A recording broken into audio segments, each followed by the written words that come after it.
New York Indo American hospital విషయానికి వస్తే ఆనాడు మా అమ్మగారు స్వర్గీయ శ్రీ నందమూరి బసవరామ తారకం గారు క్యాన్సర్ బారిన పడి ఆవిడ చనిపోవడం, అప్పుడు ఆవిడ అక్కడ చెన్నైలో కూడా అడియార్ హాస్పిటల్లో ట్రీట్ చేయడం జరిగింది. అలాగే అమెరికా కూడా తీసుకెళ్ళడం జరిగింది. అయినా ఆవిడ క్యాన్సర్ బారిన పడి శివైక్యం లింగైక్యం ఆవిడ పరమపదించడం జరిగింది. ఆవిడ ఆఖరి కోరిక ఎంతో ఖర్చుతో కూడుకున్న వైద్యాన్ని నిరుపేదలకి అతి తక్కువ ధరకు అందించాలి, అలాగే అంతర్జాతీయ ప్రమాణాలతో కూడిన వైద్యాన్ని అందించాలని ఆవిడ కోరిక. దాన్ని పురస్కరించుకొని ఆయన ఆనాడు 1980లో ఈ యొక్క ఆసుపత్రికి పునాది వేయడం జరిగింది. ఆ తర్వాత కొంచెం 10 ఏళ్ళు పట్టింది. ఆర్థిక పరిస్థితి, ఎందుకంటే ఇది charity, no profit no loss. దాతలు, బ్యాంకులు, లేకపోతే ఏమన్నా పారిశ్రామికవేత్తలు వాళ్ళ సిఎస్ఆర్ ఫండ్స్ వాటి మీద ఆధారపడి పడాల్సిందే తప్పితే చాలా మంది ముందుకొచ్చి, ముఖ్యంగా మనం గుర్తుంచుకోవాల్సింది ఇక్కడ మన కాకతీయ సిమెంట్స్ ఆయన వెంకటేశ్వర గారిని, అలాగే మన పోలవరపు తులసి గారిని మనం గుర్తుపెట్టుకోవాలి. వాళ్ళు ముందుకొచ్చి మరి ఆర్థికంగా సాయం అందించడం జరిగింది.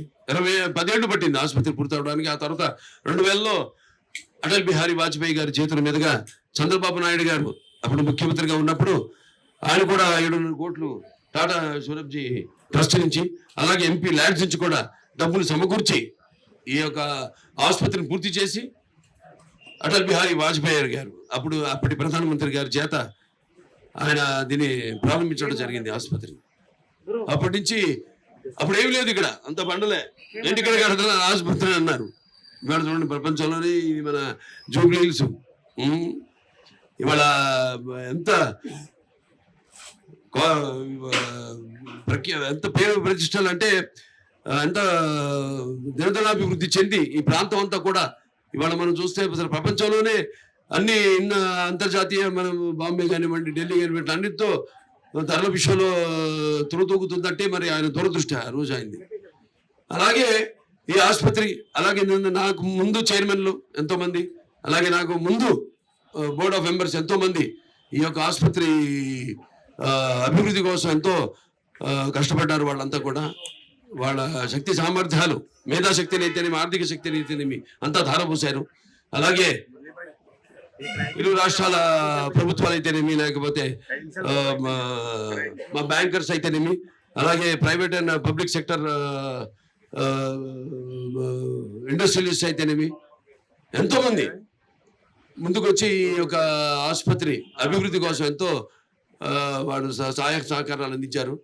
అలాగే ఏదైతే అమ్మగారి కోరిక ఉందో ఆ అమ్మగారి కోరిక మేరకు తర్వాత నేను వాళ్ళకి 14 సంవత్సరాలు అవుతుంది చైర్మన్గా బాధ్యతలు తీసుకుని మరి ఆసుపత్రి యొక్క అభివృద్ధి కోసం ఎప్పటికప్పుడు మాకు అందరి మా ఏదైతే డాక్టర్స్ బృందం ఉందో, లేకపోతే నాన్ మెడికల్, పారామెడికల్, అలాగే నర్సింగ్ స్టాఫ్, వాళ్ళందరూ ముఖ్యంగా డాక్టర్లు వాళ్ళ సలహాల మేరకు మన ఆసుపత్రి ఏదైతే మా అమ్మగారు కోరుకుందో ఎటువంటి బయట హాస్పిటల్స్కి తగ్గకుండా మన వైద్యం అందించాలి అన్నది దృష్టిలో పెట్టుకుని మరి పరికరాలన్నీ కూడా అత్యాధునికమైన పరికరాలు, రోబోటిక్ సర్జరీ అయితేనేమి, అన్ని పెట్ స్కాన్ అయితేనేమి, ఇటువంటి అన్నీ కూడా ఎప్పటికప్పుడు అప్డేట్ చేసుకుంటూ ఈ యొక్క ఆసుపత్రిని ఈరోజు భారతదేశం గర్వించదగ్గ సింగిల్ స్పెషాలిటీ క్యాన్సర్ హాస్పిటల్గా అభివృద్ధి చెందింది.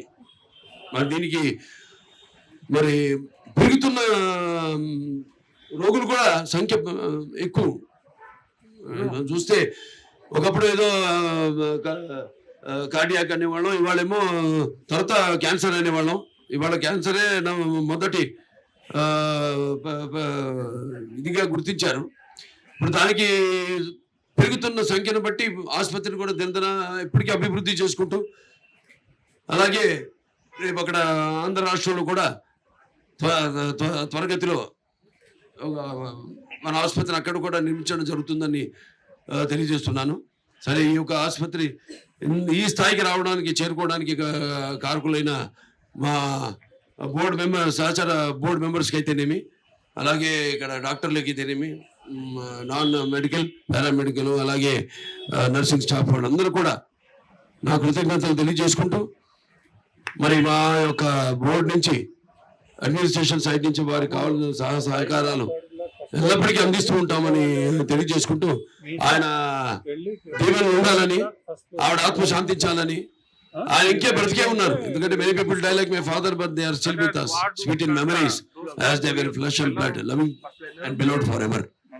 ఆ పుణ్య దంపతులు వాళ్ళ బిడ్డగా పుట్టినందుకు మరి నాకు ధన్యమైన జన్మనిచ్చి నన్ను మీ అందరి గుండెల్లో ఆయన ప్రతిరూపంగా నిలిపినందుకు దైవాంశ సంభూతుడు, విశ్వానికి విశ్వ నట రూపం ఎలా ఉంటుందో చూపించిన నా తండ్రి గారు, నా దైవం, కారణ జన్ముడు ఆయన ఎన్టీ రామారావు గారికి ఈ సందర్భంగా ఎందుకంటే ఆయన కుటుంబం కేవలం ఇవాళ మా కుటుంబం వరకే కాదు, నా తోడపుట్టిన వాళ్ళే కాదు. ఇవాళ ఒక కుటుంబం ఉంటే ఇక్కడికి వచ్చే వైద్యం కోసం వచ్చే వాళ్ళందరూ మా కుటుంబ సభ్యులే. మీ అందరూ కూడా సహకరిస్తున్నారు మా వైద్యానికి. మీ అందరూ కూడా నా అభినందనలు తెలియజేసుకుంటున్నాను. అలాగే తెలుగుదేశం పార్టీని ఇచ్చారు, పెద్ద కుటుంబం ఒకటి, వసుదైక కుటుంబం. ఇలా ఈ యొక్క ఇది మన సత్సంబంధం కొనసాగాలని, అంటే నేను కోరుకునేది ఇక్కడికి వచ్చే వాళ్ళందరూ కూడా త్వరగతిన కోరుకోవాలని, అలాగే కోరుకుంటున్నారు, ఇంకా వచ్చే వాళ్ళందరూ కూడా కోరుకుంటారు అని తెలియజేసుకుంటూ, మరి మరొకసారి ఆయనకి నా ఘన నివాళులు అర్పించుకుంటూ, మా అందరి ఆసుపత్రి తరఫున, మా బోర్డు తరఫున, మా అందరి డాక్టర్స్, మరి మెడికల్, నాన్ మెడికల్, పారామెడికల్ సిబ్బంది, అలాగే నర్సింగ్ స్టాఫ్ అందరి తరఫున కూడా ఆయనకి ఘన నివాళులు అర్పించుకుంటూ నేను సెలవు తీసుకుంటున్నాను. మరిన్ని వీడియోస్ కోసం ఛానల్ ని సబ్స్క్రైబ్ చేయండి. లేటెస్ట్ అప్డేట్స్ కోసం వాట్సాప్ ఛానల్ ని ఫాలో అవ్వండి. ఆ లింక్ డిస్క్రిప్షన్ లో ఉంది.